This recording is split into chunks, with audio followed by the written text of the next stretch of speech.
Good morning বন্ধুরা। ঘুম থেকে দেখো সবে মাত্র উঠলাম। একটাই সমস্যা হয়, রাতে ঘুম আসে না আর সকালে ঘুম ভাঙে না। এই সমস্যা নিয়ে আর থাকতে পারি না।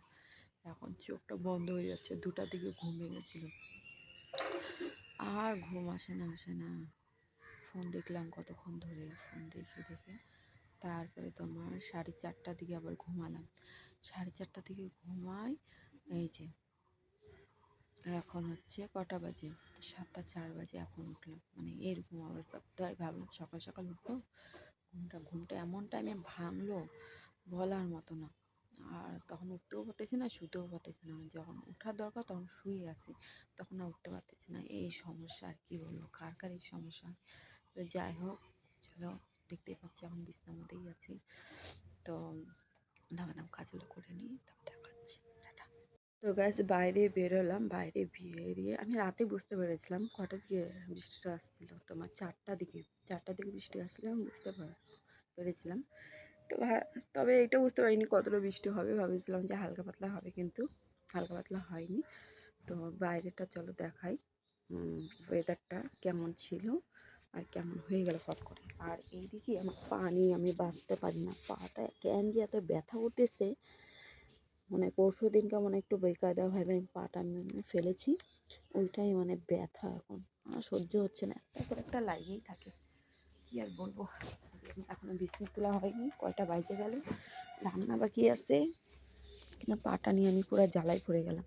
এত ব্যথা করতেছে না পাটা।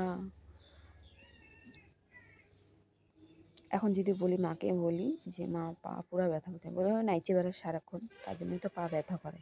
কী আর বলবো, কিছুই বলার নেই, কিছু বলতেও পারি না। কোনো বিষয়ে যদি আমার সমস্যার কথা বলি, বলে তুই সারাক্ষণ নাইচে বেড়ায় যে, তার জন্য। তো তো আর কি বলা যাবে, মাকে তো কিছু বলাই যাবে না। তো এভাবেই থাকতে হবে।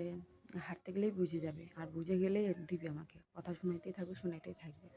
আর আমি কিছুই না। আমারও বাজে অভ্যাস আছে, আমি কোথাও গেলে না একটু হাইটে যাই না। শুধু হাইটে গেলে কত সময় লাগবে, যাই একটা দৌড় দিই। মানে এত বাজে অভ্যাস। তাই অনেকেই বলে যে তবু কখন আমি হাইটে যাইতে দেখতে, আমার যে সমস্যা কি ওইটা আর কি বোঝে না।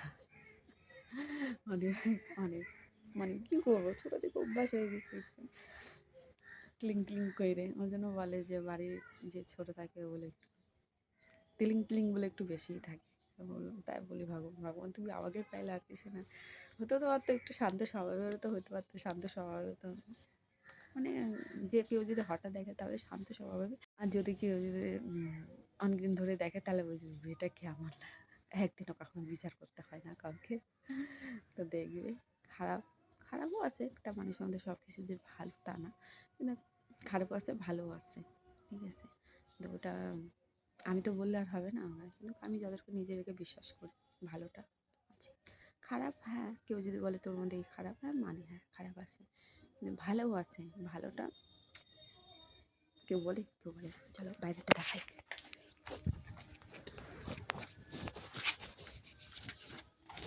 দেখো আমার জামা কাপড়গুলো কীভাবে রেখে দিয়েছে, সব ফটো উঠে। যদি তিলা পড়ে না, এটাকে আমি ধরে এমন দিব, যদি তিলা পড়ছে। এই দেখো আজকে আকাশের ওয়েদারটা এত সুন্দর, আর দেখো ঝলমলে রোদ্রু উঠছে। আমি ভাবছিলাম কি এই বৃষ্টি পড়লে তো আমাদের শেষ, তাই ভাবছিলাম, কিন্তু না, অনেক সুন্দর আছে আকাশটা। যাই হোক, আমার কাপড় চোপড়গুলো তো বাইচে যাবে। আর সব থেকে বেশি দেখো, আমার মা গাছ লাগিয়েছে, পুঁই শাক গাছ, দেখেছো কত সুন্দর হয়েছে গাছটা, বলার মতো না। আর আমাদের বাবা গাছে তো, মানে গাছ লাগালাম কোথাও বাঁচবে না, বাইচে মনে হচ্ছে এই মরেই গেল। আর এদিকে দেখো কচু গাছগুলো, এগুলো সব কিন্তু মা লাগাচ্ছে। ওখানে ফুল গাছগুলো লাগাচ্ছে, আর অনেক ফুল গাছ লাগাচ্ছেন। আমার মা হাতে সব জিনিস এত সুন্দর হয়, কিন্তু আমাদের হাতে কিছুই হয়। মা শুধু এমনি গায়ে রেখে দেয় যে থাক, হলে হবে না হলে না।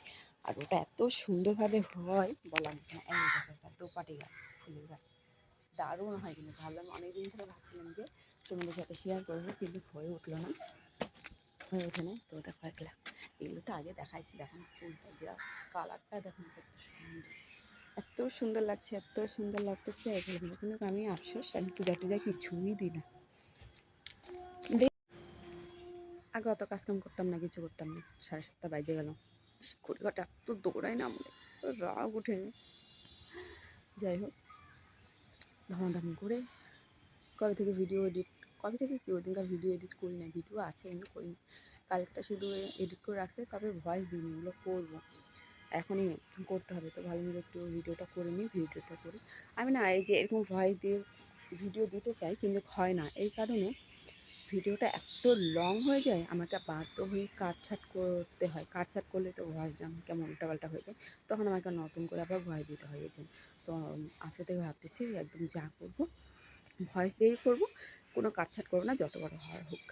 ওই একটা বুদ্ধি যা খাটবো, ওই একটা বুদ্ধি খাটবো, ফেসবুকে খাইতে কোনো লাভ নেই, হচ্ছে না আমার। শুধু কী বলবো, যত খাটি তত ওই ডাউনই যায়, তত দরকারই নেই। আমার ইউটিউবটাই ঠিক আছে, হইলে হবে, না দেখবো, একটা বছর দেখবো কী হয়, না হলে বন্ধ করে দেবো, আর কিছু করবো না। তো টাটা করে নিই।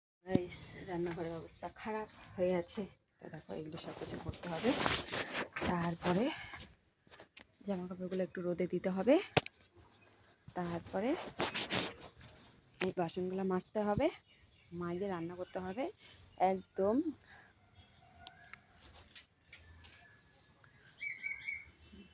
বাসন টাসন মেজে ধমাধম করে রান্নাও করতে হবে। এই কারণেই বেজে গেছে 8টা, এখন আমার কিচ্ছু হলো না, 9টা মধ্যে ভাবলাম বেরোবো, 1 ঘন্টা মধ্যে কিছু করবো, কিছু করতে পারতেছি না।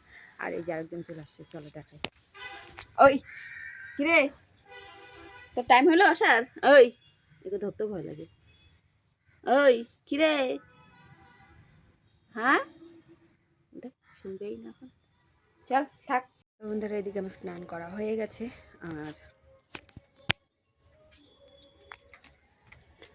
এদিকে আমার ভাত হয়ে গেছে, তবে মাঠটা সব হয়ে গেছে, তো বন্ধুরা দেখো আমি রেডি হয়ে গেছি বেরোনোর জন্য, মানে একদম ফুল রেডি, বেরোয়েও গেছি। এই দেখো এখানে সাইকেলটা নিয়ে নিয়েছি, আর হচ্ছে সবই তো ঠিক আছে, কিন্তু এই আকাশের অবস্থা দেখো কী অবস্থা, মেঘলা মেঘলা আকাশ। তো তাড়াতাড়ি করে বেরোবো, এখন আর কথা বাড়াবো না, কখন যে নামে ওঠে তার ঠিক নেই, বৃষ্টি আসার আগেই যেতে হবে, না হলে একটু সমস্যা হয়ে যাবে, বৃষ্টি পর্যন্ত আর ভালোই লাগে না কোথাও। তো আগে যাই, তারপরে দেখা হবে। আর যদি মাঝখানে যদি সময় পালে করবো, আর না হলে করবো না, একবার বাড়িতে এসে তখন আবার কথা হবে। তো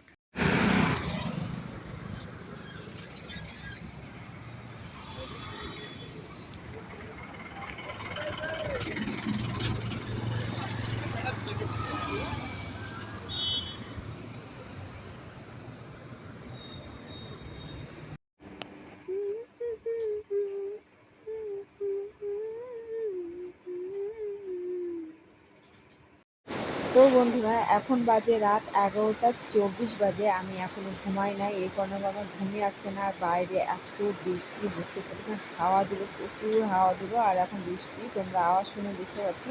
মা একটু বাইরে গেছে, আমি যাইনি, আমি শুয়েই আছি। আর কি বলবো, এত বৃষ্টির মধ্যে ভাবলাম ভিডিওটা একটু লাস্টেই ছিল, অল্প করা হয় না, তো ভালো করে লাস্ট ভিডিওটা করেই নিই, কারণ হচ্ছে ভিডিও সমাপ্তি এখনও করি নাই, ভাবছি যে করেই দিই একটু, আর যেহেতু ঘুম আসছে না, কী করবো, ফোন টোন দেখছি, তো ভাবলাম ভিডিওটা করেই নিই, তো ভিডিওটা করলাম। আর তোমরা কে কে এত রাত পর্যন্ত জেগে থাকো একটু কমেন্টে জানিও। আমি জাগি না, কিন্তু কয়েকদিন ধরে না আমার কেমন জানি একটু মানে এরকম হচ্ছে যে ঘুমই আসতেছে না, কেমন জানি একটু আজে বাজে লাগতেছে, মানে ঘুম আসতেছে না, মানে দুই চোখের পাতা এক হচ্ছেই না। তো অনেকক্ষণ ধরে ফোন টোন ঘাঁটি করি, মা তাই বলতেছিল যে তুই আগে কত সময় তাতে ঘুমাইতি, এখন তো ঘুমাস না, আর কী করবো, ঘুম আসলে আর কি। তো যাই হোক, চেষ্টা করি, অনেকটা 12টা বাজে যাবে আর আধা ঘন্টা পর, তো বেশি কিছু বলবো না, গুড নাইট।